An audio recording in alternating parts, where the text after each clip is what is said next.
যে যাকে ভালোবাসবেন তাকেই বিয়ে করবেন জীবনে। যাকে আপনি ফিল করেন যে ইউ লাভ হিম, লাভ হার, তাকেই আপনি বিয়ে করবেন। তা না হলেই ঝামেলা। ভালোবাসাটা ফিল না করলে বিয়ে করা যাবে। ঘটনা এখানে শেষও নেই, আসল ঘটনা সামনে।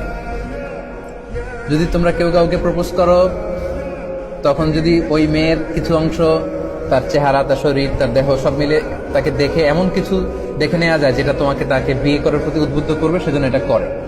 এই হাদিস শুনে জাদা আবু দাউদ উনি অতিরিক্ত বর্ণনা করেন যে কলা জাবের বলল ফা খতাবতু জারিয়াতান, এরপর একটা মেয়েকে আমি প্রপোজ করলাম, ফা কুনতু আতাখাব্বাউ লাহা, এরপর প্রপোজ করার পর থেকে আমি তার জন্য লুকিয়ে লুকিয়ে তার দেখতাম।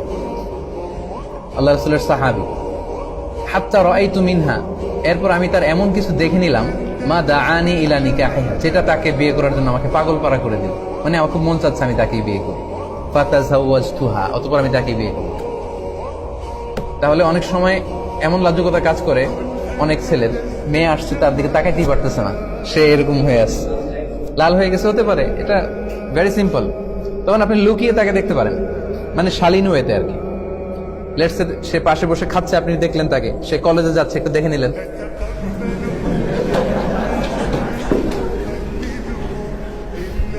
Don't take this otherwise.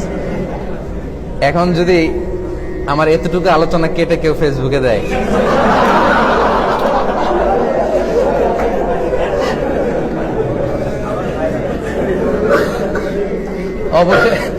অবশেষে একই বললেন মিজানুর রহমান আছে। কিন্তু আগে আগে যে আমি স্টেপ বাই স্টেপ আমার শ্রোতাদেরকে নিয়ে আমি আগাতে আগাতে এই পর্যায়ে আসছি, এটা কিন্তু মিসিং। সো তাহলে যদিও কথাটা শোনা যাচ্ছে কেমন যে কি কলেজে গেলে কি টিজ করতে যাবো নাকি তাকে, না, টিজিং করার জন্য তো না। সেটা হচ্ছে আপনি তাকে বিয়ে করবেন, এজন্য তাকে দেখে নেয়া, সে যাচ্ছে, হাঁটতেছে, কথা বলতেছে, হ্যাঁ, তার কথা বলা, তার চাল চলনটা আপনি দেখে নেবেন। এমন কিছু দেখে নেবেন যাতে করে তার প্রতি আপনার ফিলিংস তৈরি হয় এবং ভালোবাসতে উদ্বুদ্ধ হন এবং বিয়ে করতে আপনি ডিসাইড করতে পারেন। এই পয়েন্টটা ক্লিয়ার না? দেখেন, জাবের রাদিয়াল্লাহু তাআলা আনহু আল্লাহ রাসূল সাল্লাল্লাহু আলাইহি ওয়াসাল্লামের কত কাছের সাহাবী।